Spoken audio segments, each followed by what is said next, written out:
জয় গুরু। পরম প্রেমময় শ্রী ঠাকুরের শ্রীচরণে আমার শতকোটি কোটি প্রণাম। ঠাকুর পরিবারের শ্রীচরণে আমার শতকোটি কোটি প্রণাম। সকল ভক্তিমতী দাদা ও মায়েদের আমার আনন্দিত জয় গুরু। আজকে এই শুক্রবারে ঠাকুরের কিছু অমৃত কথা শোনাব। শ্রী শ্রী ঠাকুর বললেন, নাম ধ্যান করলে প্রবৃত্তিগুলি ভেসে ওঠে। জল জাল দিলে যেমন তলার জল ওপরে ওঠে, এও তেমনি। ভেতরে চাপা যা আছে তা যখন ধরা পড়ে তখন নিয়ন্ত্রণ করার পক্ষে সুবিধা হয়। নাম ধ্যানে আবার একটা উৎসাহ উদ্দীপনার সৃষ্টি হয়। সেই সম্বেগ নিয়ে যা আমরা চাই তা ভালো করে বুঝতে পারি। আলোচনা প্রসঙ্গে 19 খণ্ড। কথা প্রসঙ্গে শ্রী শ্রী ঠাকুর বললেন, মানুষ হতে গেলে গুরুর শাসন মাথা পেতে নিতে হয়। গুরুর কাছে কোনো মান অভিমান রাখতে নেই।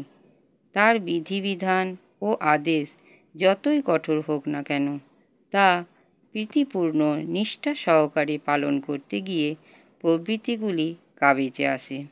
সেইটাই বড় লাভ। শিবাজি ছিল রাজা, কিন্তু সেই রাজা শিবাজিকে রামদাস কত কৃচ্ছ্রতার ভিতর দিয়ে খাঁটি সোনা করে তুলতে চেয়েছেন।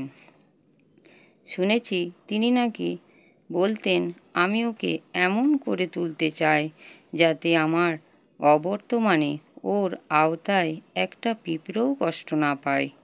কাঠিয়া বাবা তার শিষ্যদের প্রতি খুব কঠোর ছিলেন। এর কারণ জিজ্ঞাসা করায় তিনি বলতেন, আমি ওদের এমনভাবে মানুষ করতে চাই যাতে জগতের কোনো কষ্ট ওদের কষ্ট দিতে না পারে। আলোচনা প্রসঙ্গে 8ম খণ্ড। ইষ্টকে বাদ দিয়ে যাকেই বড় করে তুলবে তুমি, তোমার জীবনে ওই আসক্তি তোমাকে ধ্বংস করে দেবে। আর যিনি যদি না থাকেন, ওই তার বিয়োগ তোমার বুকে শেলের মতো লাগবে। তোমার জীবনে এমন কেউ থাকবে না যাকে আঁকড়ে ধরে তুমি সেই শোক সামলে নিতে পারো। এক কথায়, ইষ্টকে গৌণ করে অন্য কিছুকে যদি মুখ্য করে চলো, তবে মন্দ পরিণতি অকার্য। কোনো কর্তব্যই তোমাকে ঠেকাতে পারবে না, রেহাই পাবে না তুমি কিছুতেই। আলোচনা প্রসঙ্গে 8ম খণ্ড।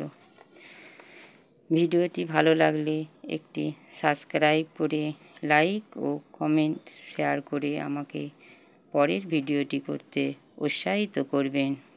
শীঘ্রই আমি আপনাদের কাছে লাইভে আসছি, সবাই যোগ করবেন। পরম পিতার আতুল চরণে আমার প্রার্থনা, সবাই ভালো থাকবেন, সুস্থ থাকবেন ও আনন্দে থাকবেন। জয় গুরু। বন্দে পুরুষোত্তমম, বন্দে পুরুষোত্তমম, বন্দে পুরুষোত্তমম।